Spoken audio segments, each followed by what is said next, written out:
बिस्मिल्लाहिर्रहमानिर्रहीम। Lady reading हस्पताल जो कि इस सूबे का सबसे बड़ा हस्पताल है और यहाँ पर दूर दूर से पूरे खैबर पख्तूनख्वा से बशमूल अफ़गानिस्तान और दीगर ममालिक से भी इलाज की गरज से लोग अपनी उम्मीदें लेकर आते हैं। उनकी उम्मीदों पर पूरा उतरने के लिए यहाँ का स्टाफ, यहाँ का अमला दिन रात मरीज़ों की खिदमत में लगा रहता है। यहाँ पर सबसे पहले जो मरीज़ का वास्ता पड़ता है वो है नर्सेज़। नर्सेज़ किसी भी हस्पताल की रीढ़ की हड्डी की हैसियत रखता है और उस रीढ़ की हड्डी को जदीद टेक्नोलॉजी पर अपडेट्स रखने के लिए यहाँ का आईटी टीम उनके शाना बशाना खड़ा है। आज जो हमारा ये एजुकेशनल प्रोग्राम है, इसमें हम आपको बताएंगे कि फ़िज़िशियन फॉर्म कैसे फ़िल किया जाता है, जिसके लिए हमारे साथ मौजूद है नर्सिंग मैनेजर हुसैन अली। हमारे साथ रहिए, उनसे जानते हैं। शुक्रिया। बिस्मिल्लाहिर्रहमानिर्रहीम। मेरा नाम हुसैन है। I am working here as a manager nursing. जैसा कि आपको पता है कि यहाँ पे हम सॉफ्टवेयर इम्प्लीमेंटेशन की कोशिश कर रहे हैं, ठीक है। तो हमारे पास ये जो सॉफ्टवेयर है तकरीबन 3 सालों से हमने इस पे काम करना शुरू कर दिए हैं। अभी हम डायरेक्ट इस ऑप्शन पे आ रहे हैं कि फिजिशियन मेन्यू हम कैसे यूज़ करेंगे। तो फिजिशियन मेन्यू में हमारे डॉक्टर्स, कंसल्टेंट और नर्सेज ज़्यादातर इसको यूज़ करेंगे, ठीक है। बीइंग अ नर्सिंग मैनेजर मैं कोशिश करूंगा कि आप लोगों को ये बताऊं कि हमारे नर्सेज इस सॉफ्टवेयर को कैसे यूज़ करेंगे। फार्मेसी इंडेंट, रिक्वेस्ट, उसको यूज़ करना, साइन करना और फिर उसके बाद उसके ऊपर नोट्स डालना। तो ये सारी चीज़ें हम डिस्कस करेंगे और आपको सिखाएंगे, ठीक है। इसमें हम और भी ऑप्शंस बताएंगे जो उससे रिलेवेंट हो, जैसे कि अगर कोई डोजिंग मिसिंग है या डबल है या मिस डोज है वगैरह वगैरह। और कभी-कभी इसमें डिलेस का जो सिस्टम आता है, या ऐसा भी होता है कि हमारे पास मेडिसिन इंडेंट हुए होते हैं, प्रिस्क्राइब हुए होते हैं, लेकिन उसके ऊपर फिर थोड़ा-सा डिले हो जाए तो वो वहाँ पे साइन नहीं होते। साइन इसलिए नहीं होते कि उसमें कंप्यूटराइज़्ड टाइम उसका पूरा हो जाता है। तो उसके लिए फिर हम क्या ऑप्शन यूज़ करेंगे, उसके लिए ये है कि हम वहाँ पे एक नोट डालेंगे कि पेशेंट मेडिसिन डिलेड, ठीक है। तो ये सारी चीज़ें हम आज आपको बताएँ। यहाँ पे स्क्रीन पे मुख्तलिफ किस्म के आइकॉन्स होते हैं, ठीक है। लेकिन हम यहाँ पे सॉफ्टवेयर वाला आइकॉन यूज़ करेंगे। यहाँ पे आपको पता है कि हमारे पास ये लिंक 1, 2 और स्मॉल वाला भी आता है। तो हम लिंक 1 पे जाएंगे, इसको डबल क्लिक करेंगे, ठीक है। हमारे पास ये स्लाइड आ जाएगा, इसको रन एज टाइम। फिर यहाँ पे हमारे पास जो स्लाइड आता है इसमें ऑटोमेटिकली कंप्यूटराइज 600 है। हमारे पास जितने भी इंस्टीट्यूशनल और एम्प्लॉयज है उनके लिए ऑटोमेटिकली 600 आएगा। लेकिन इसके अलावा हमारे पास जितने भी सिविल सर्वेंट है वो इसको चेंज करके 700 कर देंगे, ठीक है। उसके बाद फिर अपनी एम्प्लॉय आईडी डाल देंगे, जैसे कि 3706, ठीक है। एंटर किया, उसके बाद फिर आपने पासवर्ड डालना है, ठीक है। उसके बाद हमारे पास मुख्तलिफ मेन्यूज आते हैं। ये हमारे फेवरेट्स हैं और ये सॉफ्टवेयर की जितनी भी आइटम्स हैं ये वो है। हमने इससे ये अपने फेवरेट्स बनाए हुए, जितनी भी हमारी एक्टिविटीज़ होते हैं हम अपनी इस फेवरेट से ही करते हैं। तो मेन इसमें हमारा जो काम है वो मेन फिजिशियन मेन्यू से है। फिजिशियन मेन्यू को मैंने डबल क्लिक किया, फिर हम जाएंगे यहाँ पे पेशेंट सेलेक्शन पे, ठीक है। पेशेंट सेलेक्शन के बाद फिर हम यहाँ से यूनिट को सेलेक्ट करेंगे, ठीक है। हमारे पास पूरे हॉस्पिटल के यूनिट्स आ रहे हैं, ठीक है। अब सपोज हमने किसी भी यूनिट को सेलेक्ट किया,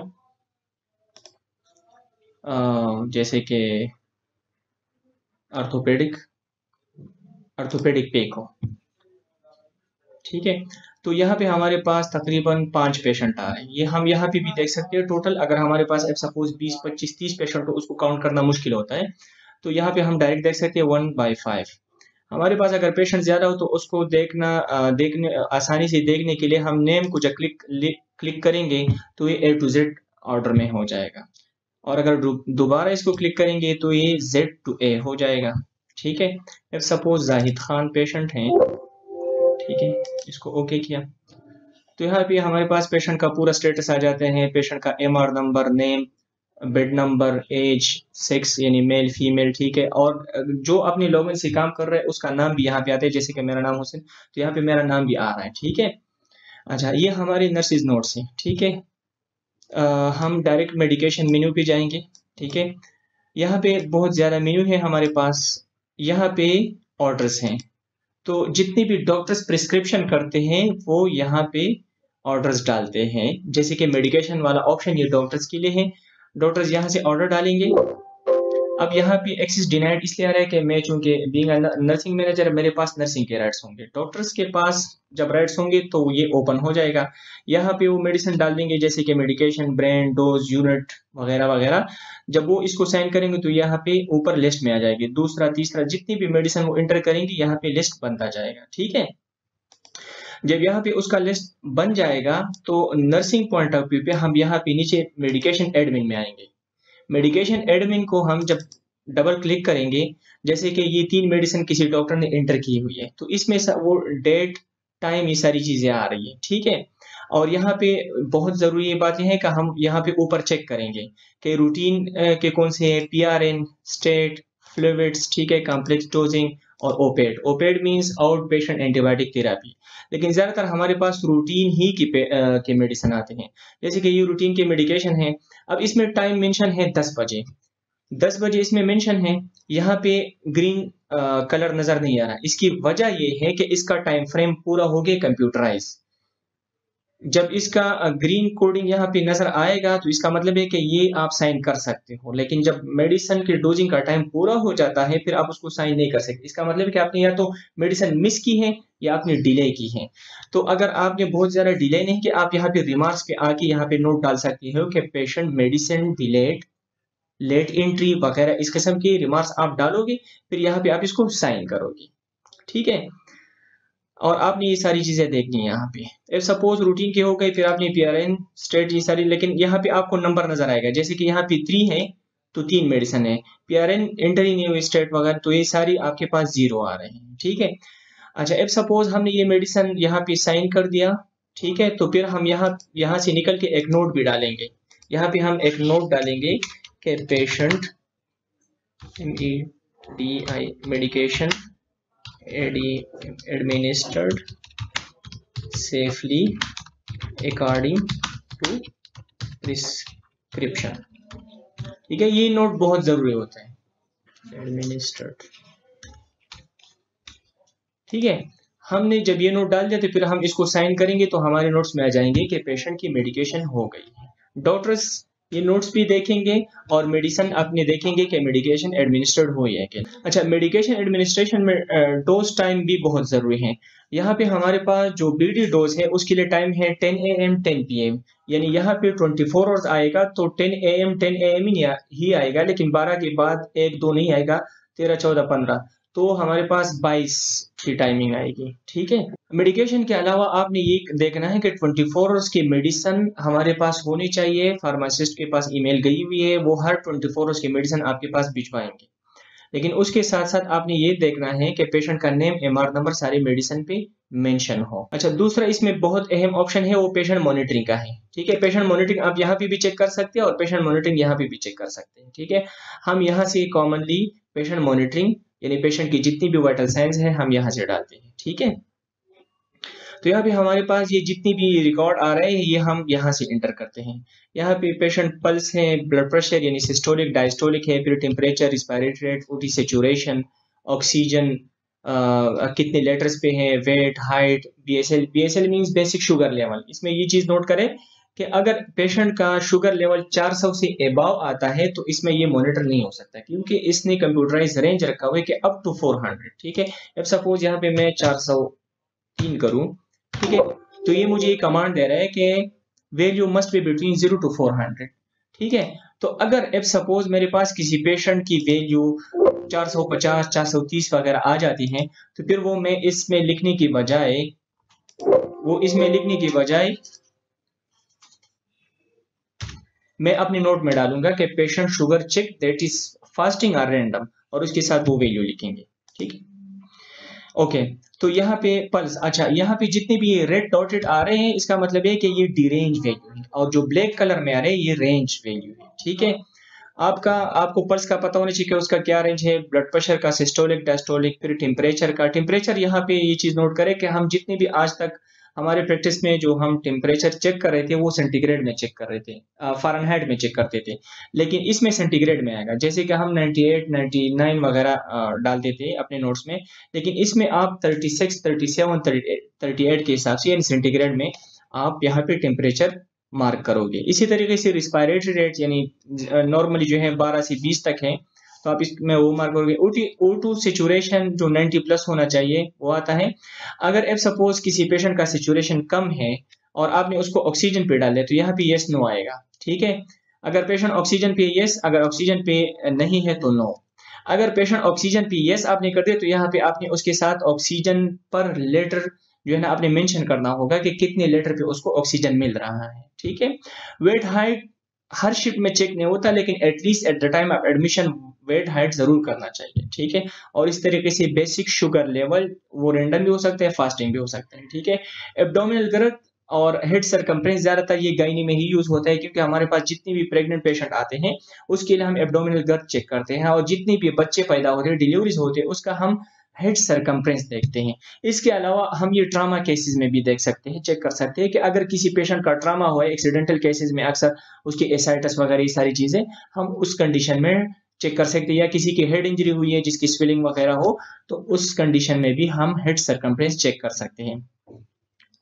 वाइटल साइंस में पेन भी बहुत ज्यादा इंपॉर्टेंट है। इसमें पेन स्केल दिया हुआ है हमारे पास। अगर पेशेंट का पेन है तो आपने यस नो करना है। इफ सपोज पेशेंट का पेन यस है तो आपने यस करना है, और पेन स्कोर फिर यहाँ पे आएगा। हमारे पास पेन स्कोर 1 to 10 आता है, ठीक है। तो हमने पेन स्कोर को उसके हिसाब से कैटेगराइज करना है। 1 to 3 हमारे पास माइल्ड है, 4 to 6 हमारे पास मॉडरेट है, और 7 to 10 हमारे पास सीवियर है। और आपने फिर पेन साइट लिखना है कि पेन कहाँ पे है, हेडेक है, एब्डोमिनल पेन है, पेन इन लोअर लिम है, अपर लिम है, बैक एक है, वगैरह वगैरह आपने पेन साइट उसके साथ मेंशन करना है, ठीक है। ड्यूरेशन कब से है, तो आप जब ड्यूरेशन यहाँ पे मेंशन करोगे 1 2 3 4 ना, तो यहाँ पे जब आप वो मेंशन करो तो यूनिट में ऑटोमेटिकली आ जाता है कि वो आवर्स हैं, वो वीक्स हैं, वो डेज है, वो ईयर्स है, तो वो ऑटोमेटिकली यहाँ पे आ जाएंगे। यहाँ पे कॉन्शियस लेवल के पेशेंट कॉन्शियस हैं कि नहीं है तो आपने बोलो। और इसके अलावा वाइटल्स की जितनी भी अगर कोई बात हो तो आप रिमार्क्स में भी इसके साथ ऐड कर सकते हैं। तो ये हमारे वाइटल्स, जब आपने वाइटल साइंस कर दी तो आपका यहाँ पे नेम आएगा कि किसने ये वाइटल साइंस मार्क की है। जैसे कि हिना मंसूर के लास्ट वाइटल्स हमारे पास आ रहे हैं, और बाकायदा उसका डेट और टाइम, जैसे कि 10 तारीख 10/11/2020 पे उसने वाइटल्स किया, और 11:04 पे उसने मार्क की है, ठीक है। तो हमारे पास प्रीवियस रिकॉर्ड जितना भी पेशेंट है वो हम चेक कर सकते हैं। अच्छा, हमारी जितनी भी नर्सिंग एक्टिविटीज है या पेशेंट साइड पे जो भी काम करते हैं उसकी सारी एक्टिविटीज ऑनलाइन नोट्स में रिकॉर्ड होनी चाहिए, ठीक है। तो जैसे कि मैंने ये patient medication administrative according to prescription, यानी मैंने पेशेंट की मेडिकेशन अगर कर दी है तो यहाँ पे मुझे नोट्स डालने चाहिए कि पेशेंट की मेडिकेशन मैंने कर दी है, क्योंकि ये नोट्स लोगों को नजर आने चाहिए, और यहाँ पे डेट टाइम उसके साथ ऑटोमेटिकली आ जाएगा। इफ सपोज अगर मैंने पेशेंट रिसीव किया तो पेशेंट रिसीविंग नोट्स मेरे यहाँ पे आने चाहिए कि patient received from morning shift, patient received from evening shift और night shift at this time, ठीक है। और उसकी कंडीशन थोड़ी सी लिखने के, क्या जीसीएस था, क्या स्टेटस था, कौन से पोजीशन पे था, क्या चल रहा था, वगैरह वगैरह हम पेशेंट रिसीविंग नोट्स में डालेंगे। ये तो आपके रिसीविंग नोट्स हो गए। रिसीविंग नोट से लेकर हैंड ओवर तक बीच में आपकी जितनी भी एक्टिविटीज हैं वो ऑन द रिकॉर्ड आनी चाहिए। जैसे कि आपने पेशेंट की मेडिकेशन कर दी, पेशेंट के वाइटल्स कर दिए, पोजीशनिंग कर दी, चेंज कर दिया उसका, ठीक है, एनजी फीड दे दिया, ठीक है, वगैरह जितनी भी पेशेंट केयर एक्टिविटीज हैं वो आपकी स्टेप बाय स्टेप टाइम के साथ जो है ना वो आनी चाहिए, ठीक है। इवन के अगर एप सपोज आपका पेशेंट ऊटी गया तो आपको यहाँ पे नोट डालने चाहिए patient shifted to OT, OT से रिसीव किया, आपने नोट डालने हैं कि patient receive from OT in this condition, ठीक है। तो ये सारी चीजें आपके इवेंट नोट्स आ जाते हैं। At the end of the shift ये बहुत जरूरी है कि आप हैंड ओवर नोट्स डाल दो, और हैंड ओवर नोट्स आप इस कंडीशन में डालोगे कि patient handed over to evening shift, night और मॉर्निंग वगैरह shift handed over to that shift. और फिर आपने पेशेंट का स्टेटस थोड़ा सा लिखना है कि पेशेंट किस स्टेटस में है, कि patient in stable condition, unstable, lethargic, dehydrated वगैरह जो भी कंडीशन पेशेंट का है आपने उसमें मेंशन करना है, ठीक है। तो ये आपके सारे हैंडेड ओवर नोट्स आ गए, और उसके साथ साथ आपके इवेंट नोट्स भी हो गए। वैसे तो हमारे पास इसमें बहुत ज्यादा ऑप्शंस है जो हम हर ऑप्शन पे काम कर सकते हैं according to need, according to the unit. जैसे कि आईसीयूज में अलग है, वार्ड्स में अलग है, वार्ड्स में फिर ऑर्थोपेडिक, इमरजेंसी वगैरह ये सारी चीजें ना। यहाँ पे रिपोर्ट्स भी बहुत जरूरी है कि पेशेंट के जितने भी रिपोर्ट्स डॉक्टर एंटर करते हैं हम यहाँ पे चेक कर सकते हैं कि कौन से पेशेंट के रिपोर्ट्स एंटर हुए हैं ठीक है, और कौन से इंटर नहीं हो, और अगर इंटर हुए तो किस टाइम पे इंटर हुए, किस डेट पे इंटर, और कौन से डॉक्टर ने इंटर की है। ठीक है, तो हमारे पास ये इस तरह यहाँ पे आ जाते हैं। यहाँ पे हमारे पास पैथोलॉजी आ जाती है। पैथोलॉजी मतलब जितने भी पैथोलॉजी रिलेटेड इन्वेस्टिगेशन है वो सारी यहाँ पे आ जाती है। अब सपोज अगर किसी डॉक्टर ने कोई नया ऑर्डर इंटर किया, तो यहाँ पे हमारे पास सिर्फ ऑर्डर ऑप्शन आएगा। जब वो वहां पे लैब में रिसीव हो जाते तो यहाँ पे रिसीव्ड नजर आएगा, फिर अंडर प्रोसेस, और फिर डायरेक्ट इस किस्म का रिपोर्ट आएगा। ठीक है, तो ये जो टिक नजर है इसका मतलब है कि सारी रिपोर्ट्स हो गई हैं। जहां पे टिक नजर नहीं आएगा इसका मतलब ये है कि वो रिपोर्ट नहीं गए हैं। पैथोलॉजी के अलावा यहाँ पे आप रेडियोलॉजी भी चेक कर सकते हैं। जैसे कि ये पेशेंट का एक्सरे हो गया है, तो यहाँ पे हमें एक्सरे और एक्सरे इमेज में डॉक्टर देख सकते हैं कि एक्सरे क्या है, क्योंकि सारी चीजें ऑनलाइन है तो इमेज में डॉक्टर डायरेक्ट देख सकता है कि उसका एक्सरे कैसा है। अगर यहाँ पे टिक निशान नजर नहीं आ रहा तो इसका मतलब है कि एक्सरे इंटर हुआ है, लेकिन पेशेंट एक्सरे के लिए नहीं गया, या एक्सरे वाले ने, लेकिन एटलीस्ट एक्सरे इसका नहीं हुआ है। ठीक है, इसके अलावा रेडियोलॉजी में अल्ट्रासाउंड और बाकी भी रेडियोलॉजी रिलेटेड सारे ऑप्शंस इसमें मौजूद है, डॉक्टर डालेंगे, लेकिन हम चेक करेंगे कि पेशेंट का एक्सरे हुआ है, लैब हुई है, वगैरह वगैरह।